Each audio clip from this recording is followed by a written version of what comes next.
कछु उचित रहा सोई कीना। हे विधाता, तुम कभी अनुचित नहीं करता परमात्मा। जो कछु उचित, मैंने एक तो सीता बनकर गई तो श्री जी का अपमान कर दिया। मैं जो कीन रघुपति अपमान, और पुनिपति वचन मृषा करी जाना। अपने पति साक्षात शिव सज्जिदानंद घन कृपा सिंधु है, इनके पति वचन को झूठा समझती थी। रामायण को याद करो यार भाई, रामायण कितना सत्य परम तत्व है, परावाणी से आई। इसलिए इसकी रचना किसी ने की नहीं है, ये तो भगवान शिव ने रचि महेश निज मानस राखा, पाई सुषम शिवासन भाखा, ताते रामचरित्र मानसवर, धरे हो नाम ही हेरि हरष हर। और अंत में तो कह दिया गोस्वामी जी ने, यत्पूर्वम प्रभुना कृतम सुकविना। कौन सुकवि है? श्री शंभुना दुर्गमम। और ग्रंथों की चलो, भगवान द्वैपायन श्री कृष्ण चंद्र स्वयं 24 अवतारों में हमारे अवतार भगवान वेद व्यास जी अवतार लेकर के आए। उन्होंने भागवत की क्या विरह था। यम प्रव्रजंती, सुनो सुबह सुना रहे थे गुरुदेव, यम प्रव्रजंती मनुपेत मुपेत कृत्यम द्वैपायनो विरह कातर आज। शिव का विरह जैसे सती से हो रहा, भरत का हृदय का, तभी तो देखो विरह कातर आजुहाव, पुत्रेति तन्मय तया तरवो भिने दुख तम सर्वभूत हृदयम। मुनिमान दोष। क्या सदगुरुदेव अवतारी पुरुष क्या वर्णन कर रहे थे। साक्षात भगवान का वांगमय स्वरूप भगवान ही सुना रहे।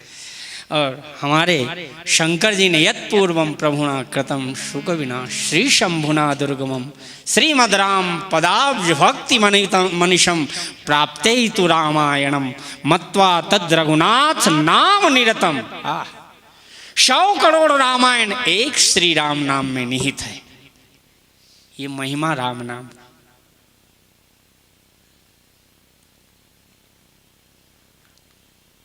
अंतिम श्लोक भी देखो कितना सुंदर गोस्वामी, क्या महा।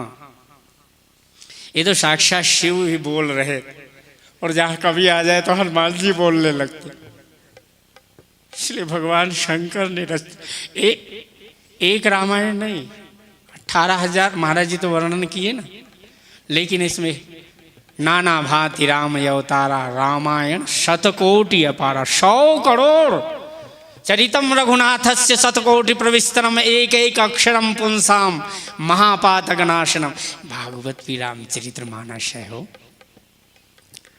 भागवत के भी एक एक श्लोक, एक अक्षर भी याद आ जाए, करोड़ों पापों का। पूरा तो कहाँ सुनाइए, लेकिन एक अक्षर भी सुन लो ना, एक अक्षर में भी सारे प्राण निकल जाते हैं। महाराज हमारे सदगुरुदेव बैठे हुए हैं, मैं बनावटी वाणी से न कहूँ, निष्कपट मेरा हृदय रहे सदा, बस एक ही वरदान मांगो। भगवान शंकर से पूछा सती ने, लेकिन भगवान शंकर आज जाओ ना मणिकर्ण में, इतना महाराज जी पैर रख दें तो छाले पड़ जाए 1 सेकंड। मणिकर्ण जाकर देखना। वो वहाँ लोग मेरे को कह रहे थे कि ये मणिकर्ण तीर्थ है और यहाँ पर मणिकर्ण महादेव जी हो। एक ही मंदिर था उस समय, रघुनाथ जी। मैंने कहा मणिकर्ण का नाम क्यों पड़ा? कहते यहाँ पार्वती की मणि खो गई थी। अरे मैंने कहा ऐसा तो हो ही नहीं सकता, भगवान शंकर के इतने हजारों सांप तो इनके चेले चपाटी। कहते जाओ अपनी मम्मी की मणि खोज करके लाओ, तो कोई ना कोई ले आया होता। हाँ, पृथ्वी जा गई होती साक्षात रूप धारण करके। मणि लौकिक मणि के लिए, पत्थर की मणि के लिए। मैंने कहा ये नहीं। तो मैं जब गया तो शिवलिंग से ऐसा लिपट करके इतना प्रेम से रोना आया। मैंने कहा आपका क्या अर्थ? भगवान ने कहा राम जी के रामस्य नामम रूपम च लीलाधाम एतत् चतुष्टम नित्यम सज्जिदानंद विग्रहम। ये विग्रह साक्षात महाराज जी पहले दिन, लेकिन विग्रह का मतलब क्या होता है? राम जी के नाम को मणि की उपमा दी। राम नाम मणि दीप धर जीह देहरी द्वार, तुलसी बाहर भीतरे जो चाह से उदियार। और राम जी का स्वरूप तो मणि है ही है। कैसे मणि है राम जी के स्वरूप? नील सरोरुह नील मणि, नील नीर धरु श्याम, लाजहि तन